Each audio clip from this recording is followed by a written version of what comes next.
हम हार्दिक अभिनंदन करते हैं। अभी सभी साथी अपनी अपनी सीट ग्रहण करें ताकि कार्यक्रम की विधिवत जो दिए गए सभी अपने अपने हाथों में ले लें। हिंदुस्तान जिंदाबाद, हिंदुस्तान जिंदाबाद, हिंदुस्तान जिंदाबाद, वंदे मातरम, वंदे मातरम, वंदे मातरम, वंदे मातरम। किसी महान पुरुष ने कहा है,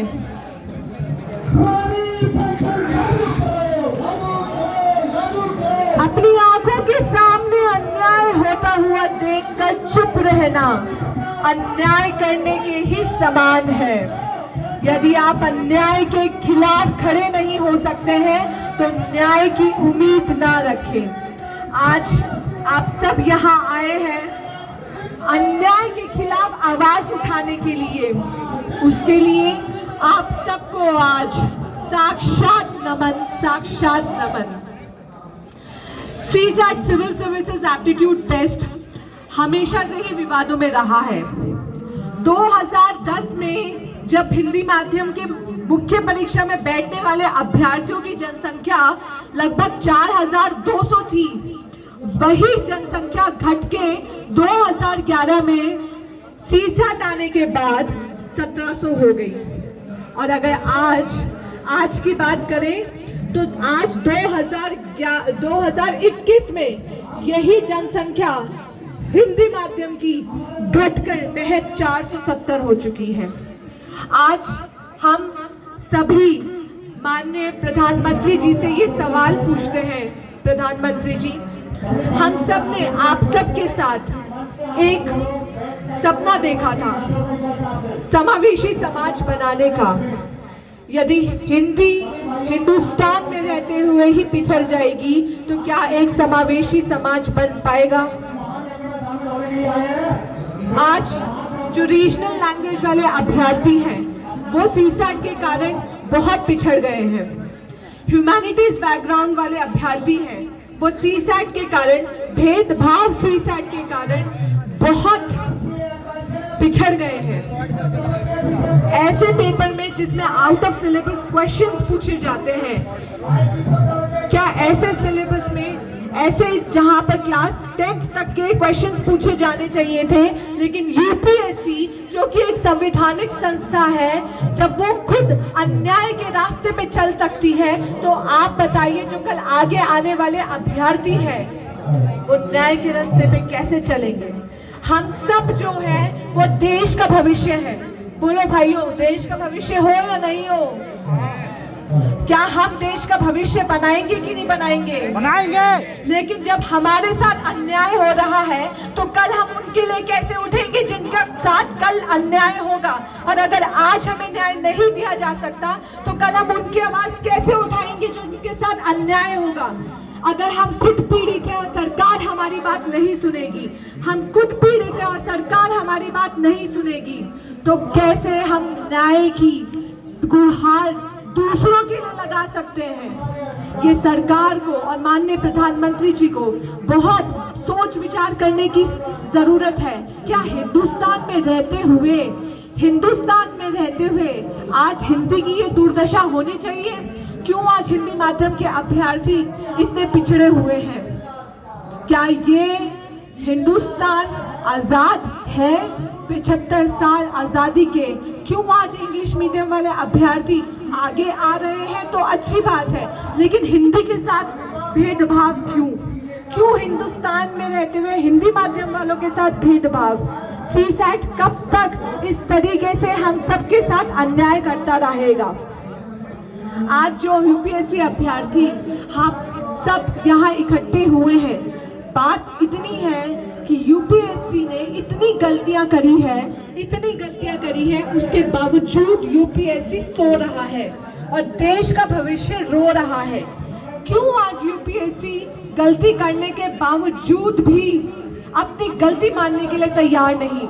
जनरल स्टडीज के पेपर में पिछले साल जो पेपर लिया था उसकी आंसर की आज जुलाई 2023 में आई है, तो ये आंसर की इसमें इतनी गलतियां थी। 6 क्वेश्चंस के आंसर्स गलत दिए हुए थे। क्यों? ऐसा भेदभाव क्यों? आखिरकार यूपीएससी जब कह रहा है, यूपीएससी कहता है कि हम एक्सपर्ट कमेटी बनाते हैं, एक्सपर्ट क्वेश्चंस बनाते हैं, तो उसके एक्सपर्ट्स इतनी गलतियां कैसे कर सकते हैं? कैसे हो सकता है कि इतनी लापरवाही हो रही है? 6 क्वेश्चंस गलत देना। यूपीएससी के आंसर एक्सपर्ट कमेटी के हिसाब से अगर देखा जाए तो यूपीएससी तो सभी अभ्यर्थियों का बंटा गोल कर रही है। अब मैं आप सबसे गुजारिश करूंगी कि आप भी स्टेज पर आए और अपनी अपनी बातें जरूर रखें, अपना दर्द रखें। अभी मैं हनुमंत जी को बुलाना चाहूंगी स्टेज पर और वो अपनी बात रखें कि किस तरह से यूपीएससी ने सीसैट के द्वारा खास तौर पे किस तरीके से फिजिकली हैंडीकैप कैंडिडेट्स के साथ भेदभाव किया है। हनुमंत जी, आपका स्टेज पे स्वागत है। अभ्यर्थीगण को ये पता होगा कि कैसे मैथ के क्वेश्चन से, रीजनिंग के क्वेश्चन से कहीं ना कहीं हिंदी वर्ग को और दिव्यांग वर्ग को एवं ग्रामीण अंचल में रह रहे विद्यार्थियों को किस प्रकार से कहीं ना कहीं उपेक्षित किया गया है। ऐसा क्यों किया गया है? कहीं ना कहीं यूपीएससी को इस बात का जवाब देना होगा कि यह परीक्षा केवल एक वर्ग को शामिल करने के लिए नहीं आयोजित की जाती।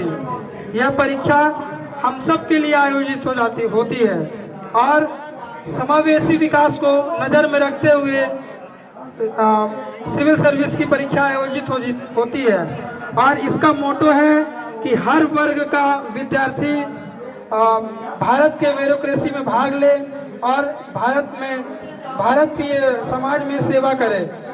परंतु इस बार के पेपर से यह देखा गया है कि कहीं ना कहीं IITN, IIMM वाले छात्रों को ज़्यादा वरीयता दिया गया है।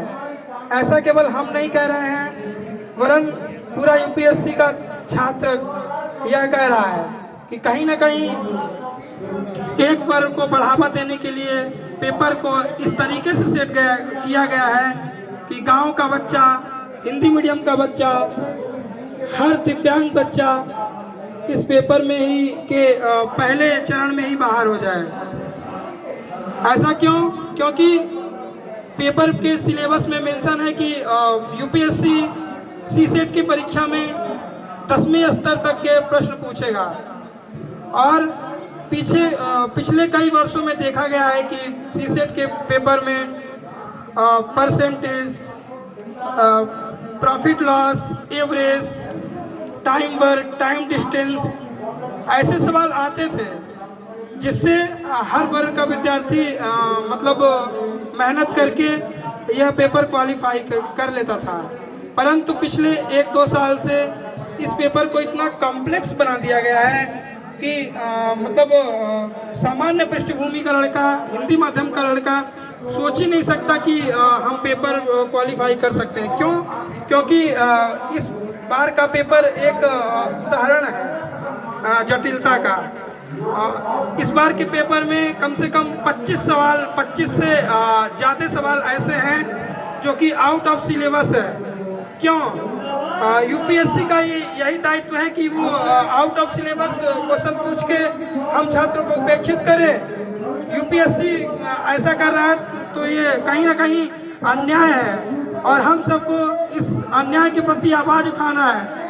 हम सबको कलेक्टिव वॉइस के रूप में अपनी आवाज़ बुलंद करना है कि यूपीएससी हम छात्रों के प्रति ऐसा अन्याय नहीं कर सकता, क्योंकि यूपीएससी कहीं ना कहीं संवैधानिक संस्था है और यूपीएससी को संविधान के दायरे में रह के अपना काम करना होगा।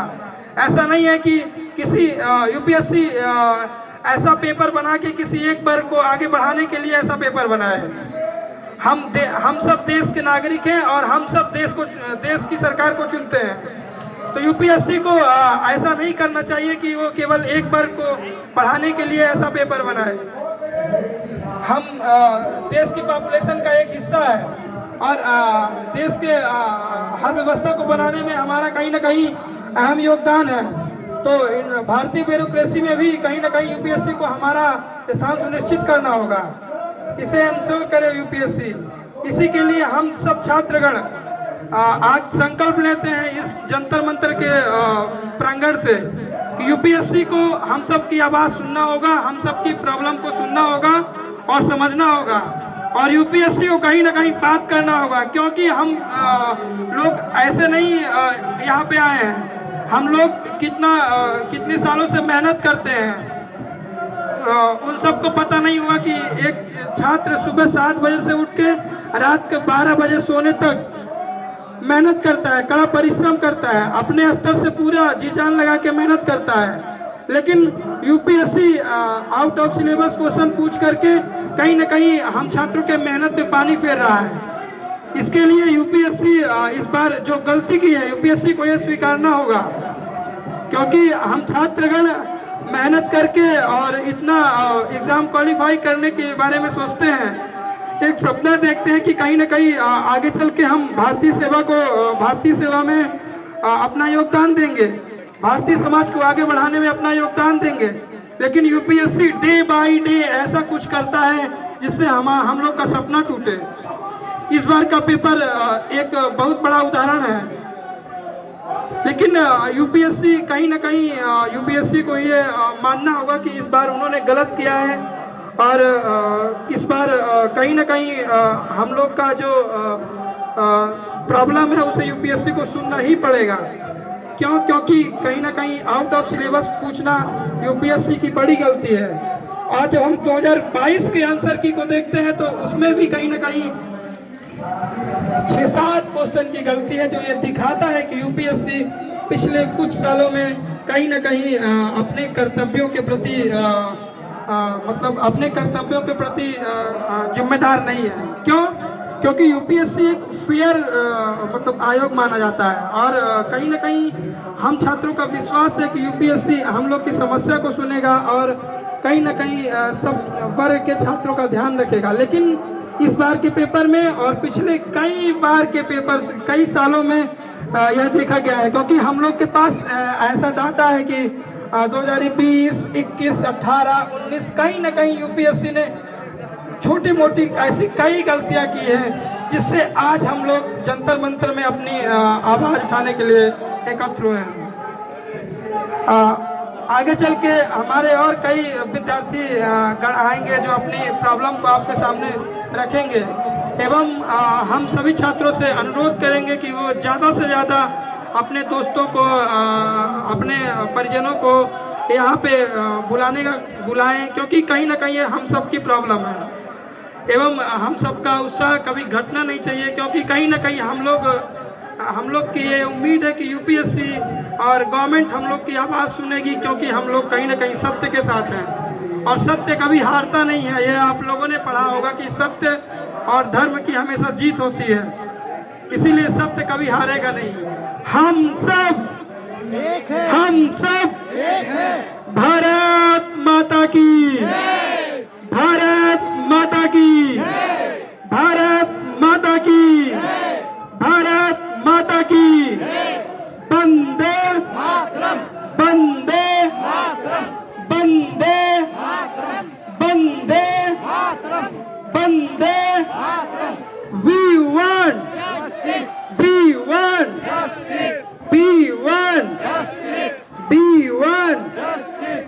We want justice. She said. She said. She said. इस बार की परीक्षा में सीसेट कहीं ना कहीं हम लोग के लिए सबसे बड़ा बाधा रहा है, क्योंकि इस बार यूपीएससी ने कम से कम 25 से कुछ ज़्यादा सवाल ऐसे पूछे हैं जो कहीं ना कहीं उनके सिलेबस में मेंशन नहीं था। परमोटेशन कॉम्बिनेशन एक ऐसा टॉपिक है जो हर छात्रगण 11th और 12th में पढ़ता है, एवं कहीं ना कहीं आईआईटी और कैट की तैयारी के दौरान इस तरह के सवालों को पढ़ता है। लेकिन यूपीएससी इस बार के पेपर में कहीं ना कहीं परमोटेशन और कॉम्बिनेशन के कई सवाल पूछ करके हम छात्रों को उपेक्षित किया है। इसलिए हम लोग सब बोलेंगे CSAT, CSAT, CSAT, CSAT, सी सेट।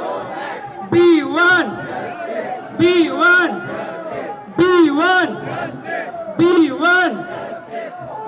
और इस बार के जीएस का जो पेपर है उसमें कहीं ना कहीं कम से कम 46-47 सवाल ऐसे हैं जहां कहीं ना कहीं लक वेस्ट को प्रमोशन दिया गया है, लक को प्रमोशन दिया गया है। क्यों? क्योंकि जब हम हमारे सामने कोई 4 विकल्प होते हैं और हम देखते हैं कि हमारे नज़रिए से ये विकल्प सही है, लेकिन वो विकल्प सही नहीं होता और कहीं ना कहीं दूसरा विकल्प सही होता है, लेकिन हम पहले विकल्प को सही मानते हैं, लेकिन हम कहीं ना कहीं गलत होते हैं, लेकिन एक विकल्प ही सही होता है। तो फिर भी हमें गलत होने पे भी कहना चाहिए तो पुरस्कार मिलता है, जबकि गलत होने पे दंड मिलना चाहिए। हमें 2 मार्क्स नहीं मिलना चाहिए, फिर भी हमें 2 मार्क्स मिलते हैं गलत होने पर भी। इसलिए कहीं ना कहीं तुक्केबाजी को इस बार के जीएस पेपर 1 में भी प्रमोट किया गया है। इसलिए हम सब छात्रों की मांग है कि इस बार के जीएस पेपर 1 को एग्जामिन करने के लिए एक एक्सपर्ट कमेटी की मांग की है हम छात्रों ने।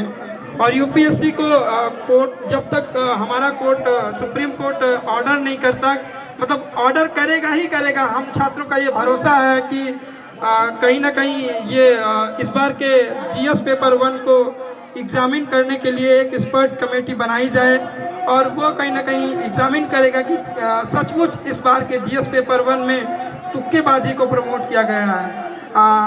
हम लोग की किस्मत सही है कि हम लोग जीएस पेपर 1 में परफॉर्म कर पाए हैं, लेकिन हर छात्र की किस्मत इतनी अच्छी नहीं हो सकती कि वह तुक्केबाजी में सफल हो सके और अच्छे मार्क्स प्राप्त कर सके। इसलिए तुक्केबाजी को प्रमोट कभी भी नहीं की जाना चाहिए। हमेशा नॉलेज बेस्ड हर बच्चे की स्किल को नॉलेज के हिसाब से टेस्ट करना चाहिए और तुक्केबाजी को कभी भी प्रमोट नहीं करना चाहिए। ये इस बार यूपीएससी जो एक्सपर्ट कमेटी बनाएगा वो इस बात को कहीं ना कहीं एंश्योर करेगी कि तुक्केबाजी को प्रमोट नहीं करना चाहिए। और जो सी सेट के लिए हम लोग इस बार डिमांड कर रहे हैं कि सी सेट की जो कट ऑफ डिसाइड होती है कि 33% होगी, इस बार हम लोग डिमांड कर रहे हैं कि सी सेट की कट ऑफ 23% किया जाए, क्योंकि कहीं ना कहीं हम छात्रगण जो पिछले कई साल से मेहनत करके इस मुकाम तक पहुँचे हैं कि इस बार का इतना जीएस पेपर 1 इतना तुक्केबाजी को लक बेस्ड को प्रमोट किया गया, फिर भी हम लोग कहीं ना कहीं उसमें सफल रहे हैं। इसलिए हम लोग डिमांड कर रहे हैं यूपीएससी से कि सी सेट की कट ऑफ को रिड्यूस करें और 23% करें और अगले साल से सी सेट को रिमूव करें, 2024 में सी सेट को रिमूव करें, क्योंकि कहीं ना कहीं हम लोग का नॉलेज टेस्ट होना चाहिए, नॉलेज के बेस पे स्किल टेस्ट होना चाहिए। इसलिए हम लोग बोलेंगे CSAT CSAT CSAT CSAT B1 B1 छात्र एकता छात्र एकता छात्र एकता छात्र एकता। Thank you so much. अभी हमारे और फ्रेंड्स आएंगे जो अपनी अपनी बात को आपके सामने रखेंगे। धन्यवाद। अब मैं यूपीएससी की तैयारी करूंगा। मैं अपना पढ़ाई शुरू किया था तो पहले फर्स्ट 2 अटेम्प्ट्स में मेरा सेकंड अटेम्प्ट में only by 2 marks I missed prelims. मैं तीसरा अटेम्प्ट में just 1 mark I missed prelims. जब मैं 4th 5th अटेम्प्ट में मेरा मम्मी को कैंसर हुआ था, वही समय कोरोना की प्रॉब्लम है, तो मैं अपना प्रिपरेशन छोड़ दिया था।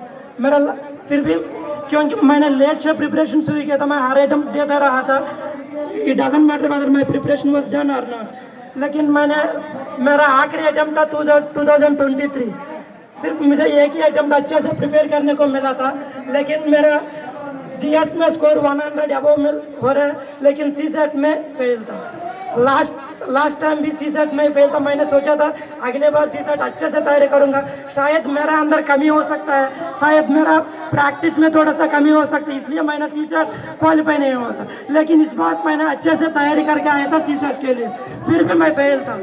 तो बाद में मुझे समझ में आया क्यों मैं फेल था। मैं एक बार बताना चाहता हूँ, why CSAT is very unfair this time. Actually मैंने कल एक मैथ स्टूडेंट से, एक लड़का से मिला था करोल बाग में, उसका ऑप्शनल मैथ्स था, वह सी सेट में फेल है। जिसका ऑप्शनल मैथमेटिक्स है उसका सीसेट में फेल है. What about humanity students, what about other background students, biology students. This year CSAT is unfair to not only humanities or Hindi medium backgrounds. This year CSAT is unfair to everybody. So many IITians failed. So many IITians failed. I met so many students, those who are qualified both GS and CSAT last 3 years. But this year CSAT failed. मतलब student का गलती है, UPSC का गलती. आप तय करिए किसका गलती है. गलती यूपीएससी का या स्टूडेंट्स का.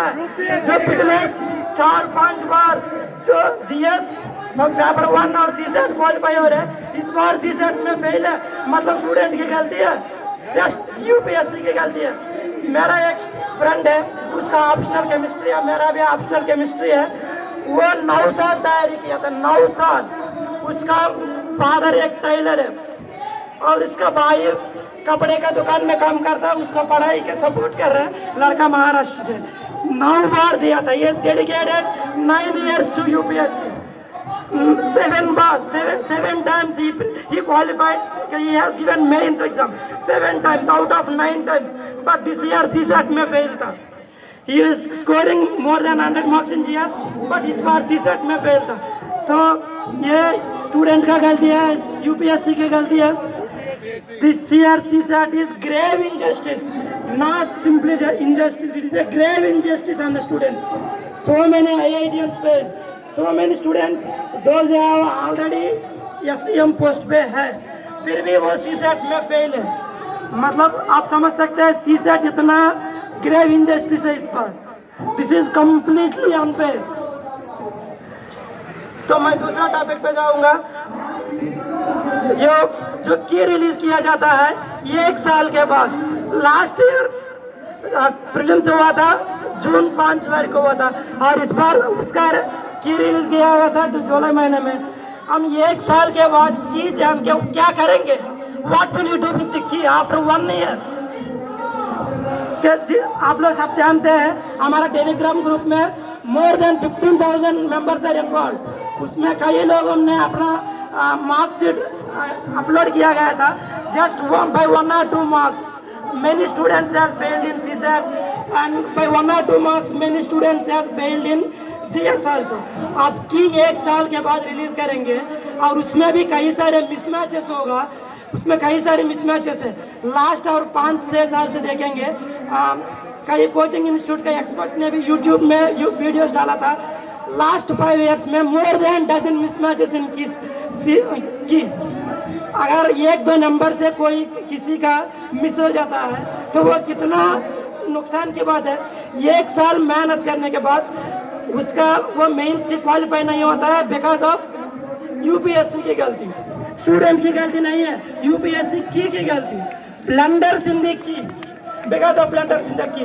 अगर मान लीजिए किसी का 6th अटेम्प्ट है, किसी का 9th अटेम्प्ट है, किसी का मान लो if you have SC/ST reservation it may be 10th attempt और 11th अटेम्प्ट. अगर आखिरी अटेम्प्ट में यूपीएससी की ब्लंडर्स की वजह से आप बाहर हो जाएंगे रेस से, आप प्रीलिम्स ही क्वालिफाई नहीं होंगे. 10 साल तैयारी करने के बाद आप अगर प्री क्वालिफाई नहीं होंगे, वो भी यूपीएससी गलती की वजह से, तो ये कौन सा इंजस्टिस है. This is grave injustice. 10 साल तैयारी करने के बाद अगर कोई लड़का यूपीएससी की ब्लंडर्स की वजह से अगर वो प्रीलिम्स में ही बाहर हो जाता है तो उसका कौन सा जस्टिस मिल सकता है. या किसी का लड़का का फ्यूचर आप वापस ले सकते हैं. किसी का सपना को किसी की सपने के ऊपर पानी डाल दे रहा पूरा. ये पूरा ड्रीम, अपना पूरा ड्रीम यूपीएससी की गलती की वजह से हो रहा है, यूपीएससी की ब्लंडर्स की वजह से हो रहा है. कि आप तुरंत क्यों नहीं देते. कई सारे एग्जाम्स हैं लाइक केंद्रीय विद्यालय, आई हैव गिवन पीसीटी केंद्रीय विद्यालय. लाइक आप कई लोग CSIR नेट एग्जाम देते हैं, यूजीसी नेट एग्जाम देते हैं.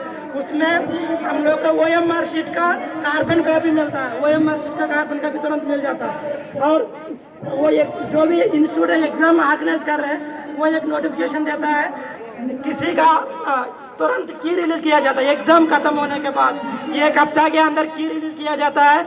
और स्टूडेंट्स से ऑब्जेक्शंस उसके लिए ऑफर किया जाता है। किसी का भी अगर की में कोई ऑब्जेक्शन है, पहले उसको हम लोग इन्फॉर्म करना पड़ता है, उसके बाद रिजल्ट डिक्लेयर करते हैं। यूपीएससी क्यों नहीं करता है सर?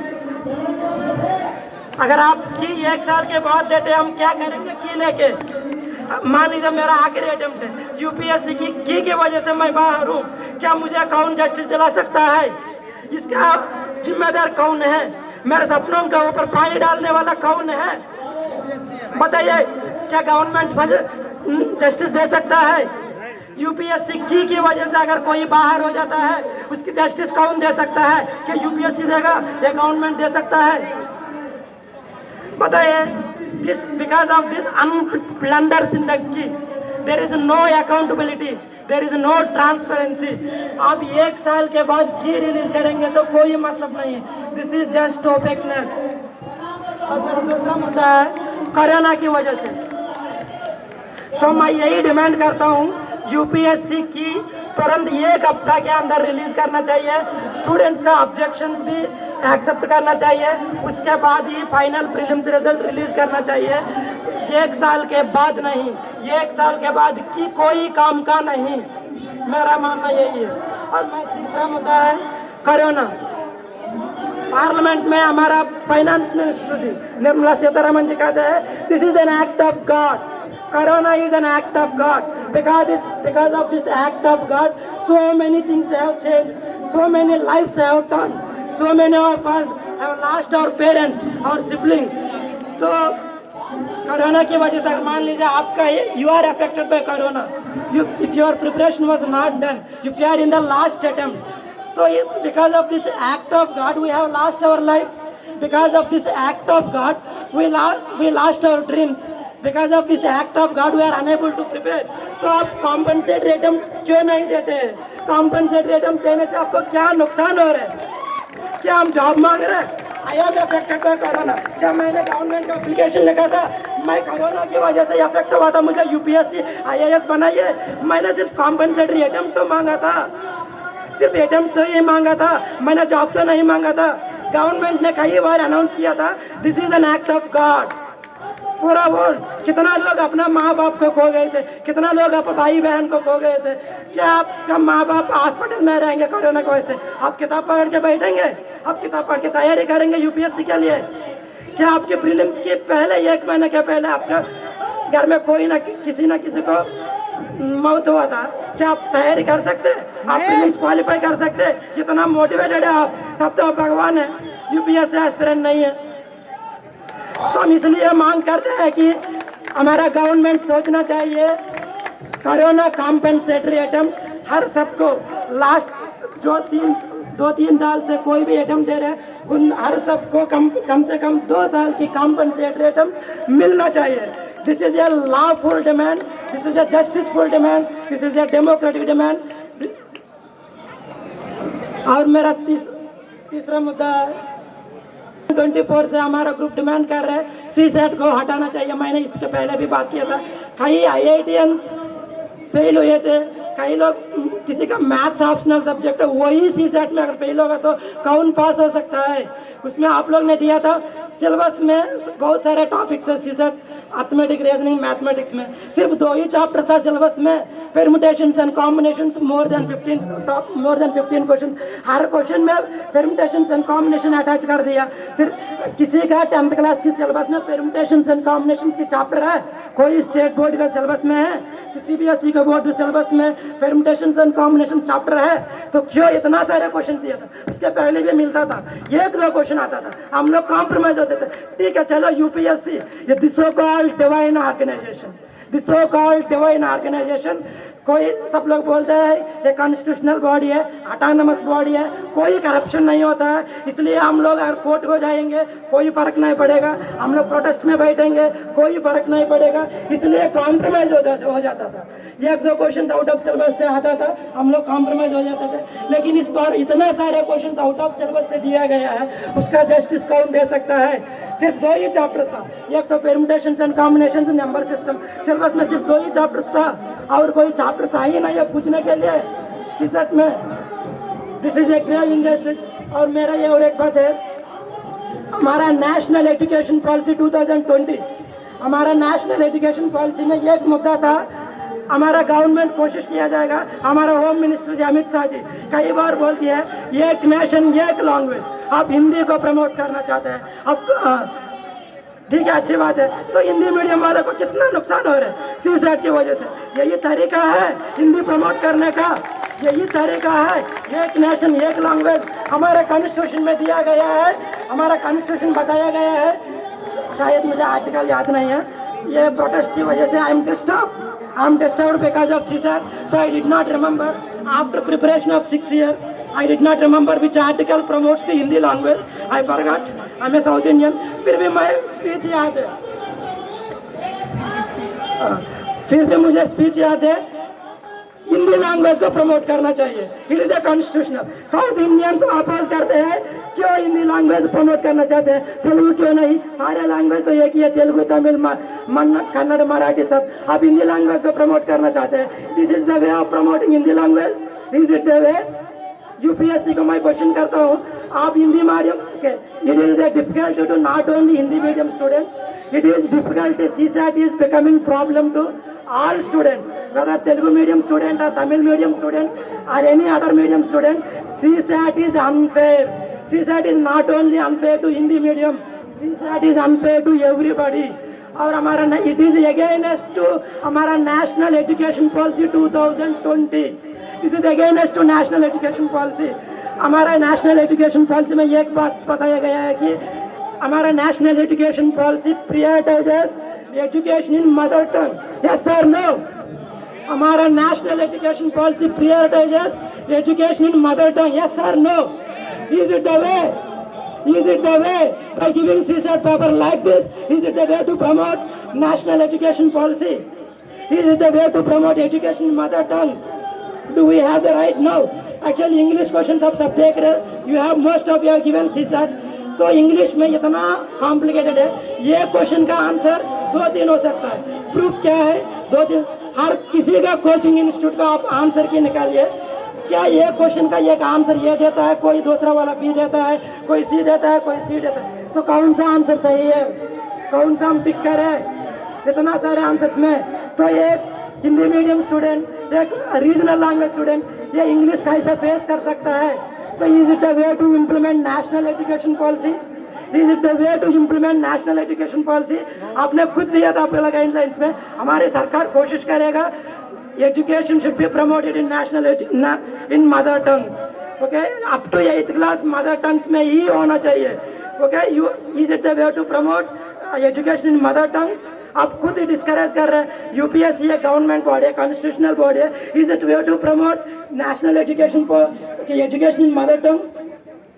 सो मेरा यही डिमांड है, 2024 से CSAT हटना चाहिए। क्यों हटना चाहिए? हमारा पार्लियामेंट, जो पार्टी सत्ता में है, जो पार्टी पावर में है, उसी पार्टी का MP चेयरमैन है पार्लियामेंट्री स्टैंडिंग कमेटी का। Of course you know Sushil Kumar Modi ji chairman है। वो पार्लियामेंट्री स्टैंडिंग कमेटी ने क्या रिपोर्ट दिया था? CSAT को हटाओ। पार्लियामेंट्री स्टैंडिंग कमेटी ने रिपोर्ट दिया CSAT को हटाओ। अब क्यों नहीं हटा रहे CSAT को?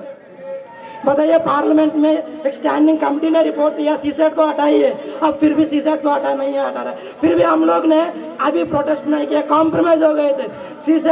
कॉम्प्रोमाइज हो गए थे, CSAT दे रहे, फिर भी आप इतना टफ क्यों कर रहे हैं? Is it the objective of the exam, CSAT exam? आपने बोल दिया है कि 10th क्लास स्टैंडर्ड, क्या वो 10th क्लास स्टैंडर्ड का मैथमेटिक्स थे? मैंने लास्ट 4 मंथ हर दिन 2-2 घंटा तैयारी करता CSAT, क्योंकि लास्ट टाइम मेरा CSAT में ही फेल था। इस बार मैंने सोचा था अब 2-2 घंटा तैयारी करेंगे तो CSAT क्लियर हो जाएगा। फिर भी मेरा सपने के ऊपर पानी डाल दिया यूपीएससी ने। मेरा डिमांड यह है कि CSAT को 2024 से हटना चाहिए और यूपीएससी की हर साल प्रीलिम्स के बाद तुरंत रिलीज करना चाहिए। जब स्टूडेंट्स का ऑब्जेक्शंस एक्सेप्ट करने के बाद ही की रिलीज करना चाहिए। और सबको कम से कम 2 साल CSAT compensate, not on CSAT, UPSC compensate attempt मिलना चाहिए। क्योंकि मैंने बताया कितना लोग अपना माँ बहन को, माँ बाप को खो गए था, क्या कौन जस्टिस दे सकता है? क्या मेरा गलती था? कोरोना मेरा गलती था? मैंने क्रिएट किया था क्या? क्या इंडिया क्रिएट किया था? सबका लाइट इफेक्ट हुए थे, सबका। बहुत सारे स्टूडेंट्स का एक मेंटालिटी होता है, अपना रूम में बैठ के पढ़ाई नहीं कर सकते, इसलिए लाइब्रेरी का बिजनेस चल रहा है। लाइब्रेरी का बिजनेस चल रहा है। करोल बाग में कितना सारे प्राइवेट लाइब्रेरी है। अब सबको, आप यहाँ पे कोई भी बाहर से आएगा, लाइब्रेरी रूम लेता है, फिर भी लाइब्रेरी को क्यों जाते हैं आप सब? बताइए, आप लाइब्रेरी में बैठ के क्यों पढ़ते हैं? इतने में बहुत सारे लोग लाइब्रेरी में जाते हैं, क्यों जाते हैं भाई लाइब्रेरी को? बताइए भाई। अब सबके पास घर तो है, इफ यू आर लोकल, या रूम तो है पढ़ने के लिए, फिर भी लाइब्रेरी को क्यों जाते हैं पढ़ने के लिए? क्योंकि मन नहीं करता है। लाइब्रेरी में मोटिवेशन होता है। तो कोरोना टाइम में लाइब्रेरी खुला है क्या? बताइए, कोरोना टाइम में लाइब्रेरी खुला है कि बंद है? बंद है ना। तो हम प्रिपरेशन कैसे करेंगे? सब इफेक्ट हुआ कोरोना के बाद, इसलिए कॉम्पनसेट रेटम मिलना चाहिए यूपीएससी। और एक मेरा फाइनल बात है, यूपीएससी हर साल पैटर्न चेंज करता है, ट्रेंड चेंज करता है, ठीक है, अच्छी बात है। अब जीएस पेपर टफ दे रहे हैं, कोई बात नहीं, सबको टफ होगा, कट ऑफ मार्क कम हो जाएगा, हम कॉम्प्रोमाइज हो जाएंगे, लेकिन सीसेट क्यों टफ कर दे रहे हैं? और यूपीएससी चाहता है स्टूडेंट्स बहुत इंटेलिजेंट हो, इसलिए हम सीसेट टफ कर देते हैं। Recently so many UPSC ex chairman and UPSC ex members are telling that in YouTube videos. Okay, हम चाहते हैं कि बहुत genius, brilliant, cream students we want. Okay, that's why we are changing pattern. Trend change करता है, इस बार trend change किया गया है तक नहीं यूपीएससी जीएस में। आप इतना चाहते हैं स्टूडेंट से, आप इतना मेंटेन करते हैं। यूपीएससी मतलब ये एक बात होता है, यूपीएससी मतलब क्या होता है? अनप्रेडिक्टेड पब्लिक सर्विस कमीशन, सब बोला जाता है कि नहीं? जनरली स्टूडेंट्स बोलते हैं अनप्रेडिक्टेड पब्लिक सर्विस कमीशन। आप इतना अनप्रेडिक्टेबिलिटी मेंटेन कर सकते हैं, तो आप अपने अंदर रिफॉर्म्स क्यों तैयार नहीं है? Why are you hesitating for reforms? मैं यही चाहता हूँ, यूपीएससी के अंदर रिफॉर्म्स होना चाहिए। मैं इसके thank you very much for giving this opportunity, and those are initiated this protest, those who are fighting for last 1 month and after prelims, I'm very grateful to them. Not only me, this is a not problem of those who are in the last attempt, this is a not problem of those who failed only CSAT, this is the problem of the entire UPSC aspirant, whether you are future aspirant, whether you are first attempt, whether you are last attempt. Okay, whoever has initiated, there is a core committee in this. I'm very grateful to them, very appreciate them for their initiatives. You are very dedicated in this process. You are fighting not only for you and not only for us. You are fighting entire UPSC aspirant, those who are planning for future, those are already in there. So many students are hesitant to come to protest, but this is not the problem of only us. This is the problem of entire UPSC aspirant. Whether you are future aspirant, whether you are last attempt or you are in the second attempt, everybody should come here. Everybody should participate here in this process. There should be reforms in the UPSC. Thank you very much. तो वो वही कर लेता है, क्यों? क्योंकि परिजन उसका मजाक उड़ाना चालू कर देते हैं, ये बेटा आईएएस बनेगा, इसका तो कोई वजूद ही नहीं है। उसके बाद वो दिल्ली पहुंचता है, पहला अटेम्प्ट देता है, यूपीएससी के बाउंसर से वो परेशान, फिर सोचता है कि यार मेरे में कोई जरूर कमी होगी, फिर वो अपनी गलती खोजता है, तो देखता है कि चलो सुधार करते हैं। उसके बाद वो धीमे धीमे सुधार करता हुआ तीसरे चौथे अटेम्प्ट तक पहुंचता है। अब वो सुधार के दौर में उस अवस्था में पहुंच जाता है जहां सुधार की गुंजाइश के लिए समय काफी कम बचता है। अंतिम समय में उसे में समझ में आता है कि यार गलती तो मेरी है ही नहीं, गलती तो यूपीएससी की है जो गिरगिट की तरह रंग बदलती है। अब सुधार कहां से करें हम? किसी का अंतिम प्रयास बचा है, सीसेट में उसके 25, 24 ऐसे सही हो रहे हैं, तो वो सुधार कहां से करे? इसीलिए एक बात कहना चाहूंगा कि तानाशाही तो हिटलर की भी नहीं चली थी, अंतिम में तो वो भी मारा गया। तो यूपीएससी होश में आओ, तानाशाही तुम्हारी भी नहीं चलेगी। संवैधानिक संस्था होने के नाते तुम अपनी मनमानियां नहीं चला सकते। गिरगिट की तरह रंग बदलना बंद करो, अभ्यर्थियों की बातें सुनो और जो आप अपने सिलेबस में कहते हो उस पे स्ट्रिक्ट रहो। धन्यवाद। के साथ सेम स्टोरी होगी, मार्क्स भी ऊपर हैं, एप्टीट्यूड भी है, सब कुछ है। जनरल स्टडीज में 100+ मार्क्स हैं, उसके बाद भी आप लोगों का नाम लिस्ट में नहीं है मेरी तरह। कितने ह्यूमैनिटीज वाले बस हाथ दिखा दीजिए। आई कैन नॉट इमेजिन, मैं इंजीनियरिंग ग्रेजुएट होके आई जस्ट अटेम्प्टेड 51 क्वेश्चंस। आप लोग हार्डली 30-40 सवाल कर पाए होंगे उस पेपर में। एप्टीट्यूड की कमी यहाँ किसी में भी नहीं है। The thing is UPSC papers गलत बना रहा है, चाहे वो सीसैट हो चाहे वो जीएस हो। हर गवर्नमेंट पेपर की पॉलिसी है कि अगर सवाल गलत सेट होता है तो बोनस सबको मिलता है। इस देश में यूपीएससी अकेली इंस्टीट्यूट है जो कहती है कि सवाल गलत है तो हम ड्रॉप करेंगे, नंबर किसी को नहीं देंगे। ये कितनी बेवकूफी है। अगर सवाल गलत है, ठीक है, या सवाल टफ है या आउट ऑफ सिलेबस है, किसी ने अपना टाइम स्पेंड किया है उस पर और किसी का जवाब सही भी है, आप उसको ड्रॉप कर रहे हैं। लास्ट ईयर जीएस पेपर और सीसैट पेपर 2 सवाल बिल्कुल सही थे, डिस्पाइट दैट उनको ड्रॉप कर दिया गया। No explanation given, no answers demanded. और उसके बाद ये लोग कहते हैं कि बच्चों में एप्टीट्यूड नहीं है, that is why they are not able to clear CSAT और even GS for that matter. तो मेरा यहाँ पर डिमांड और मेरा यहाँ पर कहना सिर्फ सिंपल है, यूपीएससी को अपनी पॉलिसीज ठीक करनी पड़ेंगी। बाकी सारी गवर्नमेंट एग्जाम्स की तरह जेई, एसएससी सबकी तरह अगर सवाल गलत है तो बोनस सबको दिया जाए, क्वेश्चन ड्रॉप ना किए जाएं, आउट ऑफ सिलेबस क्वेश्चंस ना पूछे जाएं। Thank you everyone and thank you to everyone who have organised this movement. Thank you very much.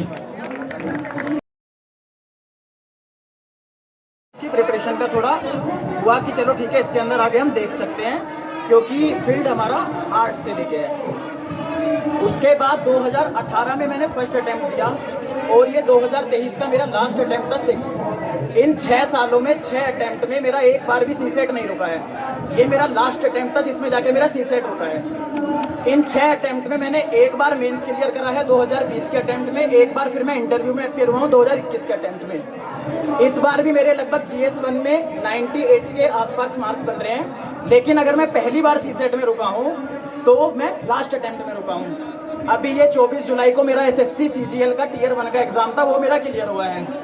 अब इशू जो आ रहा है, अब हमारा जो बेसिक जो हमारी प्रोटेस्ट है वो है अनफेयर सीसेट के अगेंस्ट। इसमें सबसे बड़ी बात यह है, अनफेयर हम जीएस के रिगार्डिंग प्राइमरी मोटिव लेके क्यों नहीं चल रहे हैं, सीसेट के अकॉर्डिंग ही क्यों लेके चल रहे हैं।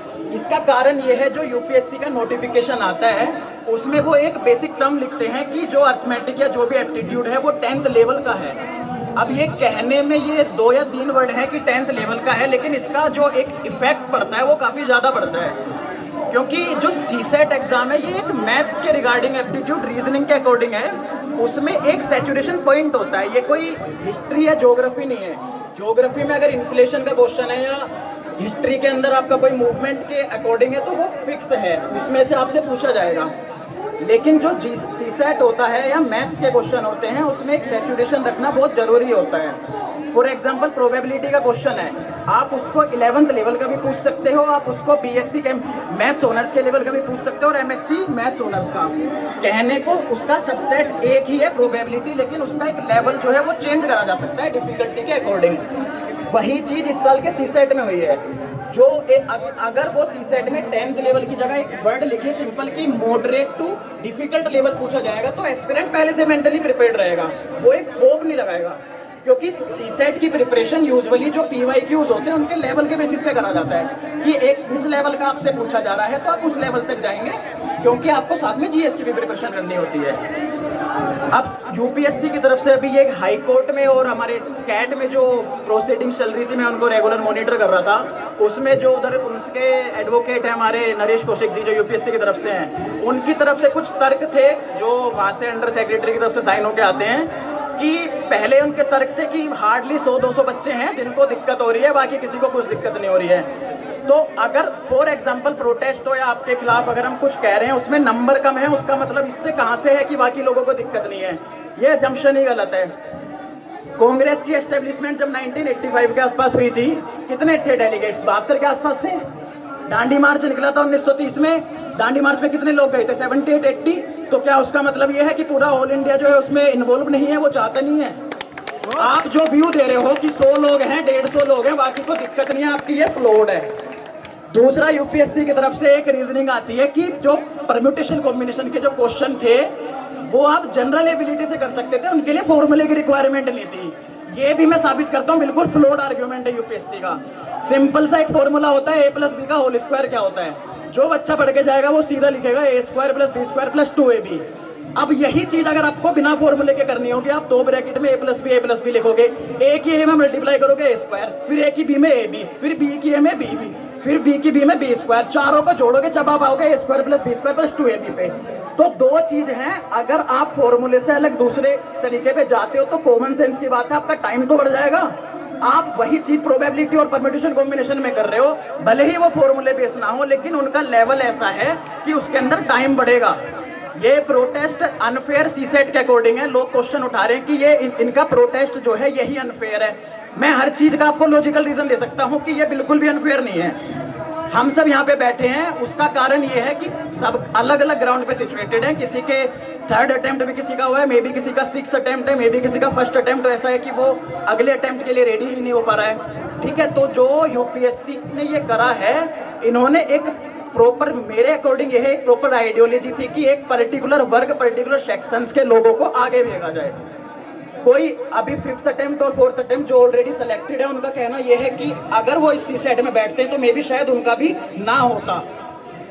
साथ में अब मेरा तो लास्ट अटेम्प्ट, अब मैं क्या करूं? एक बात बताइए, जिसका 5 सालों से सीसेट क्लियर हो रहा है, उसकी मेंटल एबिलिटी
सेलेक्ट कर दिया तो आपने क्या कर दिया सेलेक्ट?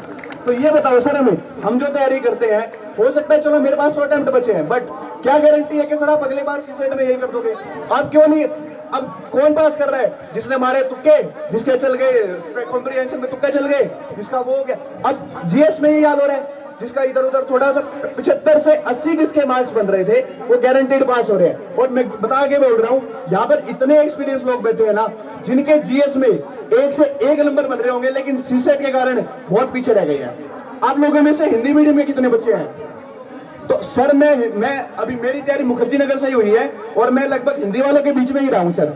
तो हिंदी वालों को मैं नो डाउट कह सकता हूँ सबसे बड़ा लॉस है सीसेट से, सबसे बड़ा लॉस है। फिर आप कह देते हैं नेशनल एजुकेशन पॉलिसी हिंदी, फिर आप कहते हैं कि रीजनल लैंग्वेज। अरे सर, यहाँ पे तो इंग्लिश की बातें चल रही है, तो आप वो बनाते हैं सोर्स कोड से, आप दे देते हैं कि इसका आंसर ये आएगा।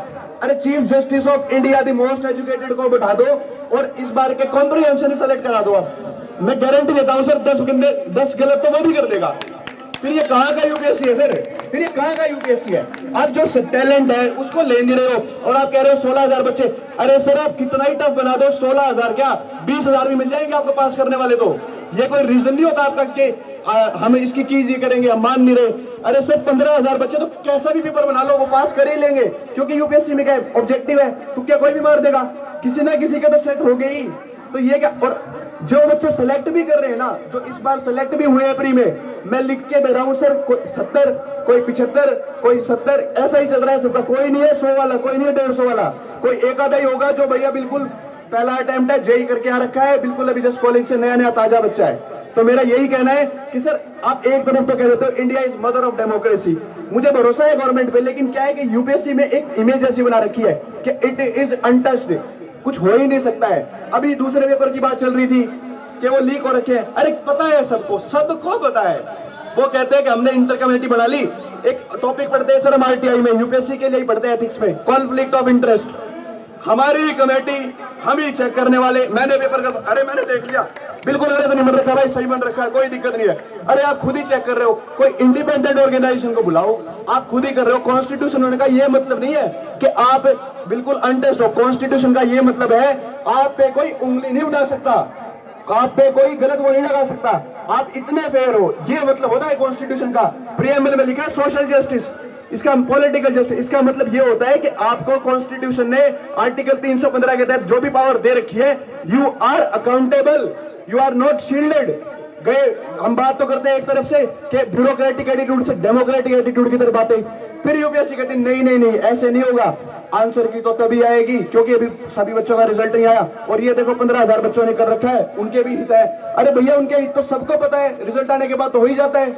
अभी आप सुप्रीम कोर्ट में भी चले जाओ, वो बोलेंगे यार देखो अभी तो मेंस का रिजल्ट आ गया, अब क्या ही कर सकते हैं। तो बात ये है कि यूपीएससी को हमें इतना नहीं सोचना चाहिए कि वो अनटच्ड है, हम इकट्ठा होंगे, आई कैन गारंटी यू, आप बढ़िया मात्रा में आइए, पक्की बात है यूपीएससी को झुकना पड़ेगा क्योंकि वो अनजस्ट है और हमारा कोर्स जस्ट है।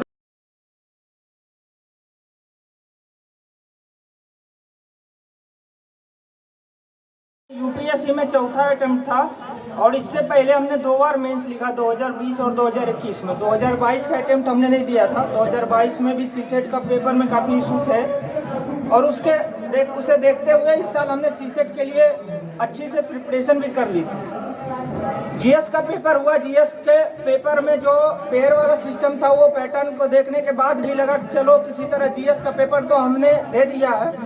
अब जो है सीसेट तो हमारा अच्छा है ही, पहले से हम आसानी से क्वालिफाई कर जाते हैं, और सीसेट का पेपर देने के बाद जब हम एग्जाम सेंटर से निकले बाहर तो वहीं बैठे रह गए 1-1.5 घंटे तक, मतलब सारे लोग चले गए स्टूडेंट, हम बाहर एग्जाम सेंटर के बाहर बैठ के यही सोच रहे थे कि इस बार तो हम फेल हो रहे हैं सीसेट में। और उसके बाद हम अपने दोस्तों से बात किए, सारे लोग यही बोल रहे थे कि सीसेट का पेपर जो है इस बार एकदम ही बकवास टाइप का पेपर था, इसे सिलेबस से बाहर सिर्फ हम लोग नहीं कर सकते कि सिलेबस से बाहर है और 10th लेवल से बाहर है, ये एकदम ही बकवास पेपर है। आपसे मैथ रीजनिंग के तो क्वेश्चन ऐसे हैं जो सॉल्व ही नहीं हो रहे हैं। और मेरे कई सारे दोस्त जो इस बार क्वालिफाई भी किए हैं प्रीलिम्स में, वो भी 12 दिन जब तक रिजल्ट नहीं आया रो रहे थे कि इस बार मेरा नहीं हो रहा है, और जिनका हुआ भी है वो भी बॉर्डर पे ही थे। जैसा हमारे पहले भी जो मेंबर थे वो सारे लोगों ने बताया कि 70-65 इसी रेंज में मैक्सिमम स्टूडेंट थे इस बार।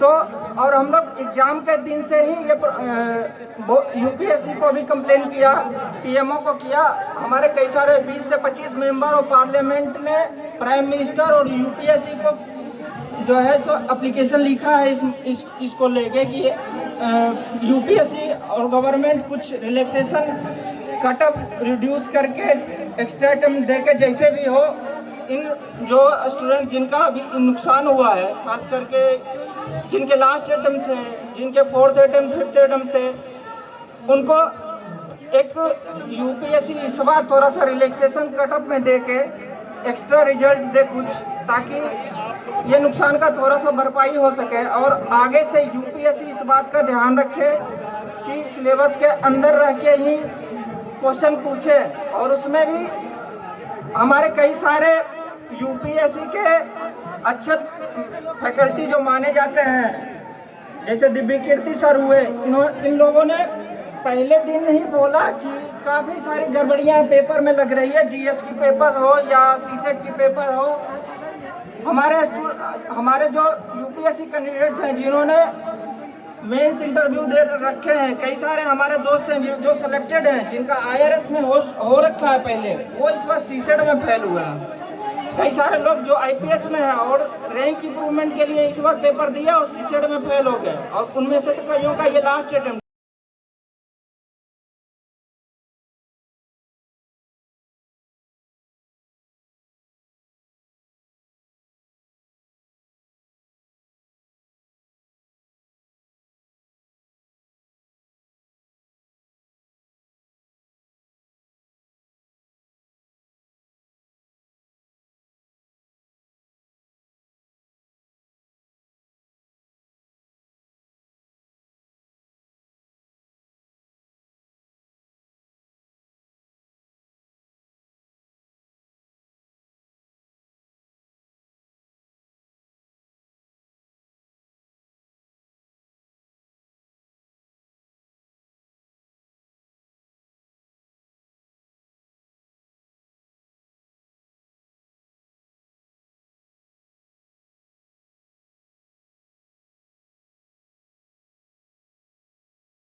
ताज किया है और हम तो गुल हैं, गुले गुलजार होते रहेंगे। तुम काटे हो, मुझे पता है कि तुमने आयोग के साथ साथ पूरे देश को बर्बाद किया है। तो हम कहेंगे कि विश्वास करिए, हौसलों से हम लोगों को हौसला मिलता है और उम्मीद करते हैं हम लोग कि जो आपके भविष्य का निर्धारण करते हैं। लेकिन एक उम्मीद है हमें कि आज अगर आप नहीं लड़े, आज अगर आप नहीं उठ खड़े हुए, तो आपके अधिकारों की इस लड़ाई को बताने के लिए आपकी पीढ़ियां तरसेंगी। आज उम्मीद है कि आप लोगों ने अपने हौसलों से ये दिखाया कि जंतर मंतर ये वही जंतर मंतर है जो भारत में लोकपाल बिल को लाने के लिए शासन सत्ता को मजबूर किया था। और आज इसी जंतर मंतर से आपने अपनी लड़ाई की शुरुआत किया है और मुझे विश्वास है कि आप इस गांधीवादी लड़ाई से, देखिए हम लोग तो जानते हैं कि प्रशासन हमारा है, हम लोगों के लिए है, लेकिन हमें यह भी पता है जब जब हुक्मरान डरता है तब तब प्रशासन को आगे करता है। हमको आपको अपनी इस लड़ाई को अनारत बनाए रखना है। और एक बात, आज यहाँ पर हम लोगों ने जो इस मुहिम की शुरुआत किया, आप लोगों से निवेदन है कि आप कितने लोग ग्रुप में जुड़े हैं, कितने सारे लोग एक दूसरे से कनेक्ट हैं, चाहे सोशल मीडिया के माध्यम से, व्हाट्सएप के माध्यम से, या जो चलाते हैं इंस्टा और ट्विटर, थोड़ा टेक्निकल कमजोर हुआ, तो आपको बता दूं कि जो भी इस माध्यम से जुड़े हैं जिससे, उनको अवेयर करते रहें। अब ग्रुप में लोग बैठ के एक अपने तरह के स्ट्रेटेजिक व्यू से प्लान करेंगे। आप लोगों की राय सादर आमंत्रित है, आप लोग अपनी राय दे सकते हैं किस तरीके से आंदोलन को और बड़ा बनाना है, क्योंकि जब तक हम जीतेंगे नहीं तब तक हम रुकेंगे नहीं। इस आयोग को अगर उसकी औकात का अंदाजा न लगा दिए, इस आयोग को अगर घुसने के बल हम आप नहीं खड़ा किए, तो समझिए कि युवा शक्ति को लानत है अपनी ताकत पर। तो आप लोगों की राय को आमंत्रित किया जाता है, आप लोग ग्रुप में बताएं, आप सारी चीज अपनी तरफ से बता सकते हैं, जो भी आपको लगे कि स्ट्रेटेजिक व्यू से वो ज्यादा अच्छा है। एक बात, और दूसरी बात, केदारनाथ जी की 4 लाइन याद आ रही है है तो 2 ही लाइन हमने तोड़ के थोड़ा छोटा कर दिया, छोटे लोग हैं हम लोग। जो होगा वो देखा जाएगा, जो होगा वो देखा जाएगा, ये पौरुषहीन कथन है। जो होगा वो देखा जाएगा, ये पौरुषहीन कथन है। जो हम चाहेंगे, जो हम चाहेंगे वो होगा, इसमें ही नौजीवन है, इसमें ही नौजीवन है। अगर हम आप ये मान के चलेंगे तो हम लोग इस लड़ाई को जीत लेंगे। और बहुत अच्छा लगा आप जैसे भाई, हमारी बहनें बुलंद हौसलों इरादों के साथ यहाँ पर इस लड़ाई में साथ हैं।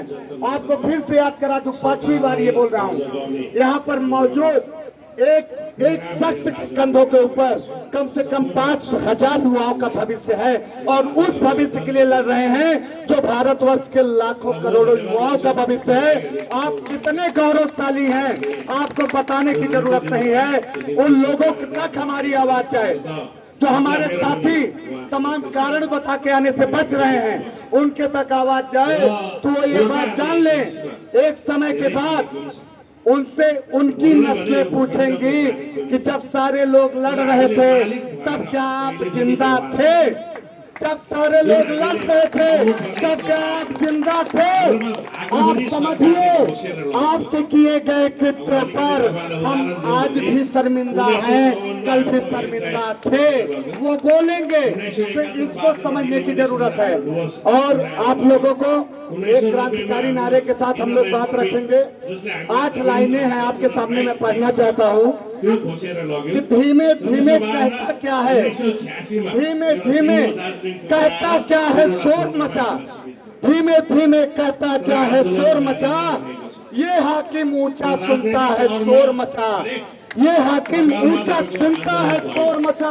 गूंगों में रहकर गूंगा हो जाएगा, गूंगों में रहकर गूंगा हो जाएगा, तू तो शोर मचा सकता है शोर मचा। खामोशी बदसगुनी लेकर आती है, खामोशी बदसगुनी लेकर आती है, शोर बड़ा अच्छा होता है, तू फिर से शोर मचा, तू फिर से शोर मचा। बोल नहीं सकते हैं, बोल नहीं सकते हैं, बोल नहीं सकते हैं जो सब मुर्दा है, बोल नहीं सकते हैं जो सब मुर्दा है, तू बतला दे तू जिंदा है, तू फिर से शोर मचा, तू फिर से शोर मचा। जेहन को बोलेगा, जेहन को बोलेगा कि चुप रहना बेहतर है, जेहन को बोलेगा कि चुप रहना बेहतर है, तू वो कर जो दिल कहता है, तू शोर मचा। दस्तक से जब तक दस्तक से जब तक हक का दरवाजा न खुले, शोर मचाने से खुलता है, तो तू शोर मचा। ये गरुड़ आनंद जी की लाइनें हैं। शोर मचाने से अगर आप ईमानदार हैं तो शोर मचा, हाकिम को जगा। और एक बार नारा लगा, आवाज तपाईँको संसदमा पुग्दैन। भारत माता की जय, भारत माता की जय, भारत माता की जय। तुम करेगा सत्ता के गलियारों से,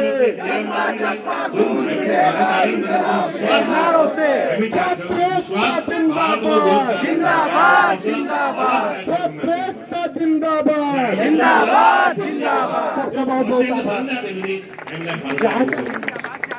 र त्यसको लागि म यसको महत्त्व बताउन सक्छ। विकास र अधिकार, विकास र सुरक्षा, विकास र स्वाभिमानमा के निश्चय नै यो अगाडि बढ्छ, परिणाम ल्याउँछ, त्यसो कुनै सन्देह छैन। तर हामीले